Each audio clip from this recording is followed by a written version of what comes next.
오빠 어디가? 나 혼자 둘 거야? 가지 마. 저는 아들에게 미안한 일이 생겼습니다. 며느리는 죽은 아내와 닮은 구석이 있었어요. 아들이 회사 일로 바빠서 집에 아내를 먼저 보낸 날이었죠. 누구에게도 말하지 못할 비밀이 생기게 된 날이었습니다. 저는 60대 남성입니다. 저는 퇴직한 뒤엔 집에서 보내는 시간이 많아졌습니다. 평생 회사를 다니던 사람이 집에만 있으려고 하니 몸이 근질근질 하더라고요.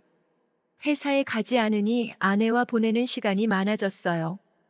바쁠 때까지 못했던 여행도 가고 맛있는 음식도 먹으면서 행복한 하루하루를 보내고 있었습니다.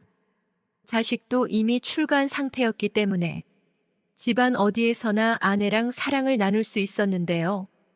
아내가 아프기 전까지 말이죠. 저는 상상도 못했습니다. 저보다 아내가 먼저 가버릴 줄은요. 아내는 갑자기 쓰러졌어요. 그리고 결국 눈을 뜨지 못했습니다. 고혈압으로 인한 심장 합병증이었습니다.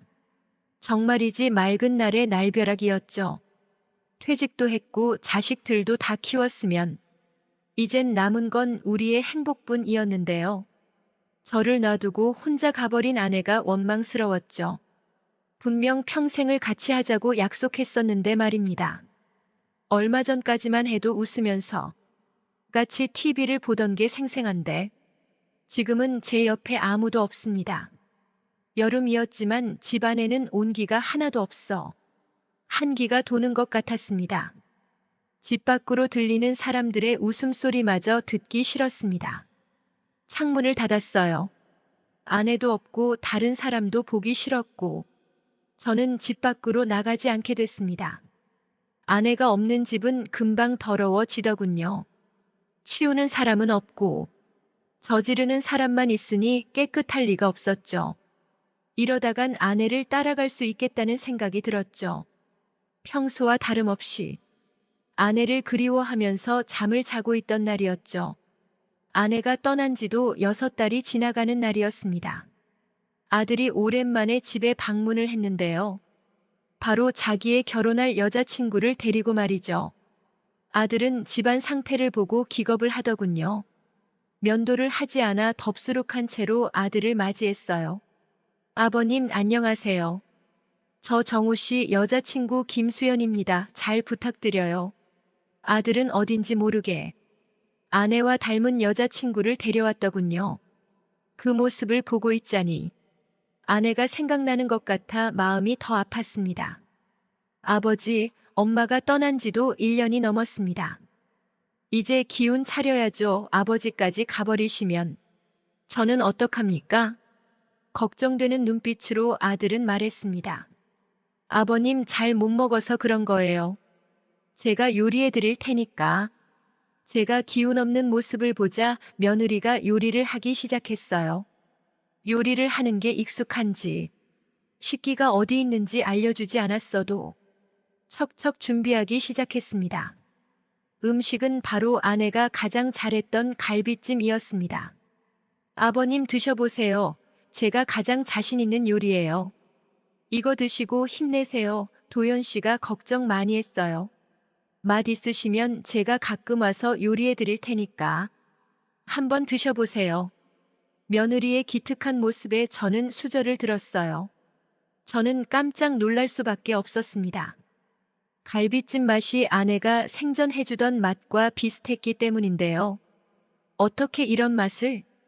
이거 아내가 해주던 갈비찜 맛하고 비슷하구나. 혹시 아내한테 배운 거니? 네, 아버님 사실 시어머니한테 레시피를 받아서 요리한 적이 있거든요. 어때요? 맛이 비슷한가요? 아버님 입맛에 맞을지 모르겠네요. 연습한다고 해봤는데 어머님처럼 맛있게는 못하겠어요. 그래도 열심히 만들어봤어요. 며느리는 겸손하게 말했지만 갈비찜 맛은 아내가 해주던 맛과 거의 비슷했습니다. 저는 그 자리에서 펑펑 울 수밖에 없었어요. 아내가 떠난 뒤 처음 먹어보는 제대로 된 음식이었죠. 이제는 진짜 보내줘야 될 때가 된 것 같았죠. 며느리 고맙다 덕분에 힘이 나는구나.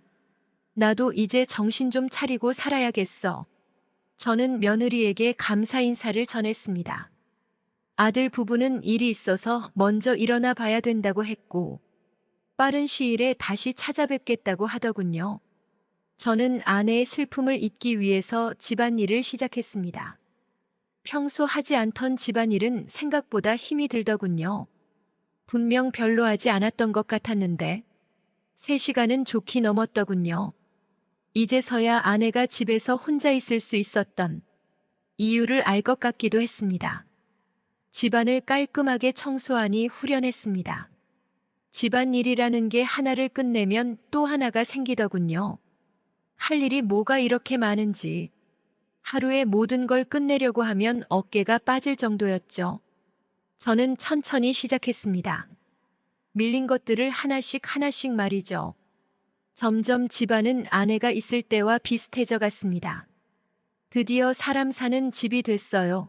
집안은 깨끗해졌고, 문제는 나 자신이었죠. 거울을 보니 웬 조선시대 노비 같은 사람이 서 있더라고요. 면도를 하려고 보니 면도기가 없더군요. 오랜만에 햇빛도 볼 겸 면도기를 사와 면도까지 했습니다. 이제서야 모든 게 다 정상화가 됐죠. 아내가 해줬던 음식을 다시 먹고 싶어서 음식을 배우기 시작했습니다. 그냥 이것저것 그냥 넣는다고 맛있어지는 게 아니더라고요. 간 조절이 생명인데 저는 늘 많이 넣어서 짜거나 적게 넣어서 밍밍했습니다. 그래도 요리를 배우면서 차려서 먹으니 건강도 되찾았고요. 벌써 시간이 흘러 사별한 아내의 길일이 다가왔습니다.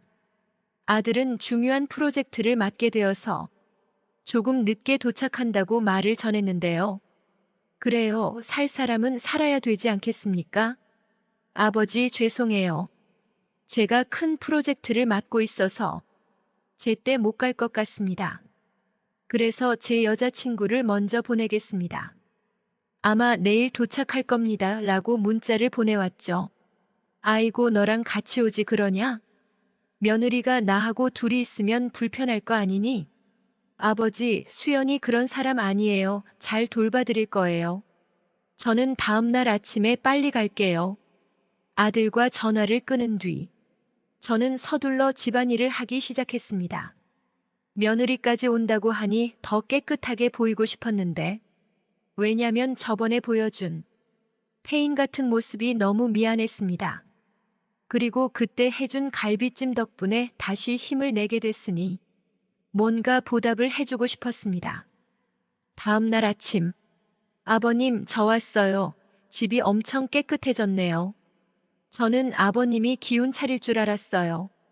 고생하셨어요. 식사는 하셨어요? 제가 차려드릴게요. 며느리는 씩씩하게도 오자마자 안부를 물어봤습니다. 이번엔 내가 대접해야 하지 않겠니? 네 덕분에 기운을 차린 거니까. 아무것도 하지 말거라 내가 해줄게.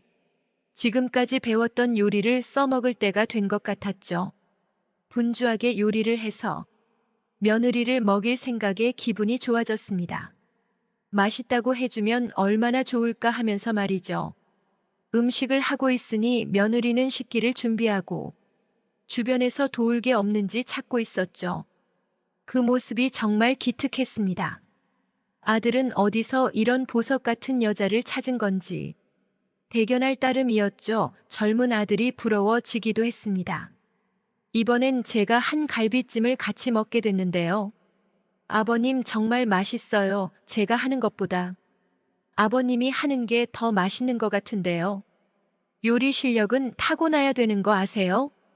본래 요리는 배워도 잘 안 되거든요. 그래서 저도 아직까지 간도 제대로 못 맞춘다고요.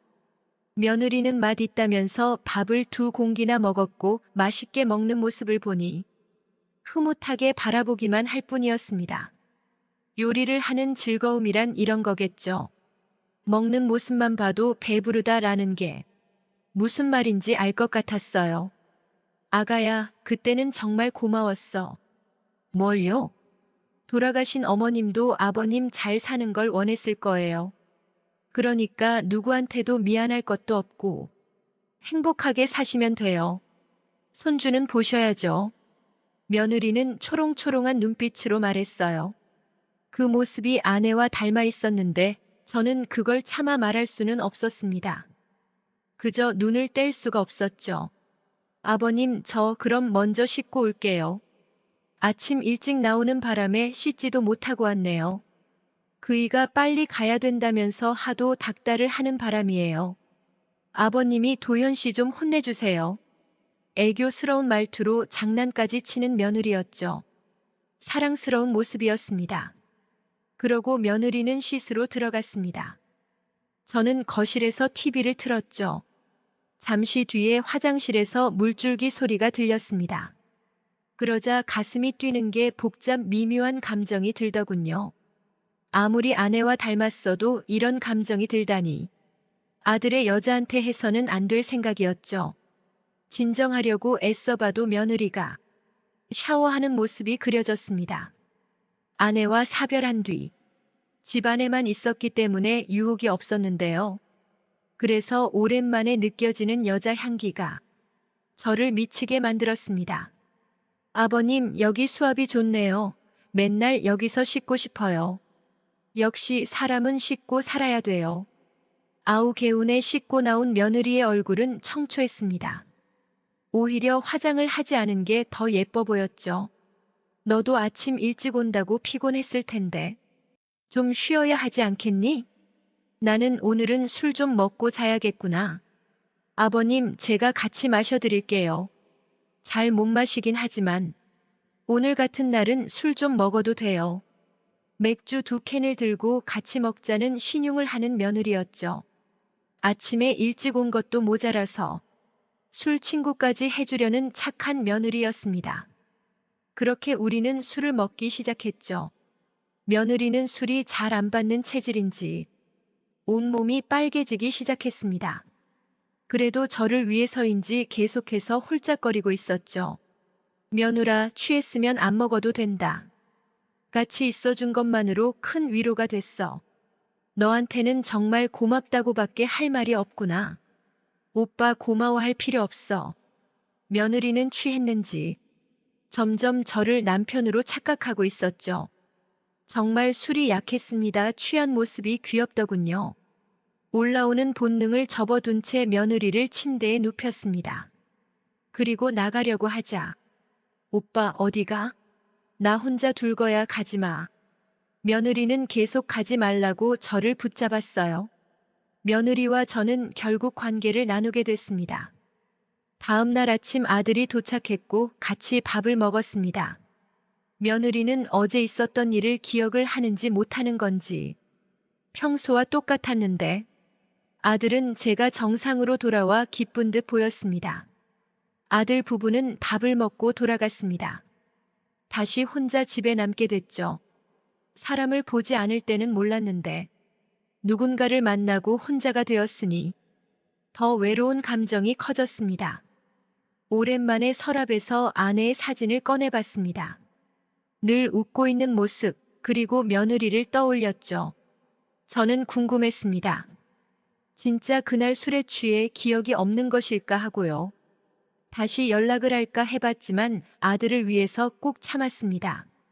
나는 이미 저무는 나이고 아들은 한창 나이이니 며느리가 나한테 관심 가질 이유가 하나도 없었으니까요. 그렇게 무료한 날을 보내고 있었죠. 초인종 소리가 들렸습니다.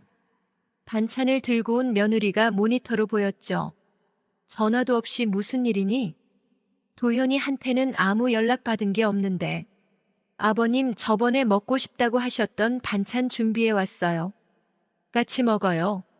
며느리는 제가 저번에 지나가면서 좋아한다고 말했던 반찬을 싸들고 온 거였죠. 이렇게까지 안 해도 되는데 도연이는 알고 있니? 아니요, 제가 그냥 해서 온 거예요. 아버님 챙기는 거 알면 그이도 좋아할 거예요. 아들은 모르는 눈치였습니다. 며느리는 혼자서 준비해 온 거였죠. 어서 제가 한 반찬 드셔보세요. 이번엔 맛있을 거예요. 며느리와 밥을 먹기 시작했습니다. 정말이지 맛있더군요. 내가 하면 이런 맛이 안 나는데 어떻게 한 거니? 며느리는 웃으면서 말했습니다. 사실 맛있게 하려면 미원이죠. 아버님한테 비밀로 하려 했는데 궁금해 하시니까 말씀드리는 거예요. 미원을 넣으면 깊은 맛이 나요. 저번에 아버님이 맛있게 먹는 모습을 보니 더 대접해드리고 싶었어요. 그래서 맛있게 하려다가 그만 오늘 너무 많이 넣은 거 있죠? 며느라 마음만이라도 고맙구나. 마침 혼자 있는 게 적적하던 참이었는데 아들은 정말 복이 많은 것 같구나. 너 같은 여자를 만나다니 그때는 말 못했는데 너는 우리 아내와 닮았단다. 너를 보고 있자니 아내 생각이 나는 것 같아 마음이 아프구나. 저는 밥을 먹다 말고 눈물이 흘렀습니다. 감정이 주체가 안 됐어요. 며느리는 슬며시 제 옆자리에 앉았습니다. 아버님, 제가 위로해 드릴게요. 울지 마세요. 제 턱을 들어올리면서 말했어요. 그리고는 포옹을 했습니다. 저는 멈출 수가 없었습니다. 우리는 그렇게 식탁에서 거사를 치르게 되었어요. 며느리야, 미안하다. 내가 주체하지 못해서 너한테 피해만 입혔구나. 넌 나한테 잘해주려던 거 안다. 다시는 집에 찾아오지 말거라. 아버님, 제가 원해서 한 건데요. 사실 저번에 술을 마셨을 때도 제가 원해서 아버지한테 꼬리친 거였어요. 아버님은 아무 잘못도 없어요. 저도 아버님한테 위로받고 싶었어요. 그러니까 샘샘이죠. 가끔씩 반찬 가지고 자주 올게요. 그때마다 지금처럼 서로 위로해주는 게 어때요? 우리 아들이랑 문제가 있는 거니? 며느리는 대답하지 못했습니다. 문제가 있는 건 확실해 보였죠. 남편이 잘 못하는 거야? 네, 맞아요, 아버님. 그이는 힘이 너무 없어요. 좋은 걸 다 먹여봤지만 거기는 반응조차 없더라고요. 아버님이 보시기엔 제가 그렇게 매력이 없나요? 아니다, 넌 내가 본 여자 중에 가장 아름다워. 아들이 뭔가 문제가 있는 모양이구나. 아들과 다르게 제 거기는 금방 다시 되살아났죠. 우리는 다시 한번 사랑을 나눴습니다. 이거 봐요. 아버님은 팔팔하시잖아요. 저번에 너무 좋았어서 이번에 반찬을 핑계로 들린 거예요. 저희는 2번이나 더 하고 나서야 며느리를 만족시켰습니다. 며느리는 신이 났는지 웃으면서 집으로 돌아갔어요. 그리고 며느리는 이번 주도 2번이나 들렸습니다. 며느라, 요새 들리는 횟수가 많구나. 아들이 걱정하는 거 아니니? 아니에요, 아버님. 그이는 회사 야근으로 바빠서 저를 봐주지도 않아요. 심술이 나서 오늘도 온 거예요. 아버님, 오늘도 위로해 주실 거죠? 최선을 다해보마. 저는 오늘도 며느리와 뜨겁게 관계를 했습니다. 이 관계가 언제까지 지속될지는 모르겠어요. 아내와 사별한 뒤 급급한 나머지 앞뒤 안 가리고 며느리와 관계를 하게 되었습니다. 지금도 일주일에 2번 반찬을 들고 아버님 하면서 찾아옵니다. 오늘의 사연은 여기까지입니다. 구독과 좋아요, 그리고 알람 설정까지 부탁드려요. 감사합니다.